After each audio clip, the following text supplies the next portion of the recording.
MD Lovely YouTube channel එකට මම ඔයාව සාදරයෙන් පිළිගන්නවා. හැමදාම ඉතින් මගේ YouTube channel එකෙන් අරගෙන ඉන්නේ කෑම හදන වීඩියෝනේ.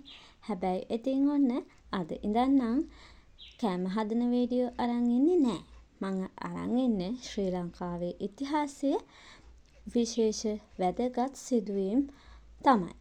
ඉතින් බලමුකෝ මේ මොකද්ද කියන්න යන්නේ කියලා. ක්‍රිස්තු වර්ෂ 1505 දී පෘතුගීසි ජාතිකයින් මේ රටට පැමිණෙන පුවත තමයි මං අද වීඩියෝ එකෙන් අරන් එන්නේ.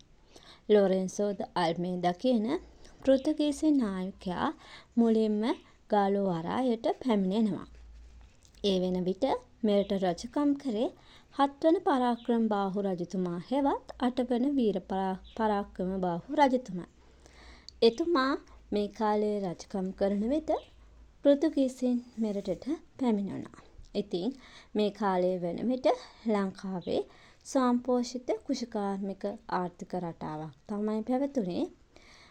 පෘතුගීසීන්ගේ යටි අරමුණ උනේ අපේ ලංකාවේ තියෙන වටිනා කුළුබඩු එරටට රැගෙන යාමත් මේ රට ඔවුන්ගේ ආගම ප්‍රචාරය කිරීමත් යන වග තමයි ලංකා ඉතිහාසයේ සඳහන් වෙන්නේ.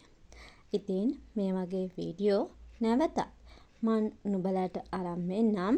එහෙනම් මගේ වීඩියෝ එක හොඳයි නම් ලයික් එකක් දාන්න, කමෙන්ට් එකක් දාන්න. ඒ වගේම යාළුවන්ටත් බලන්න ෂෙයා කරන්න. එහෙනම් ගිහින් එන්නම්. බයි බයි.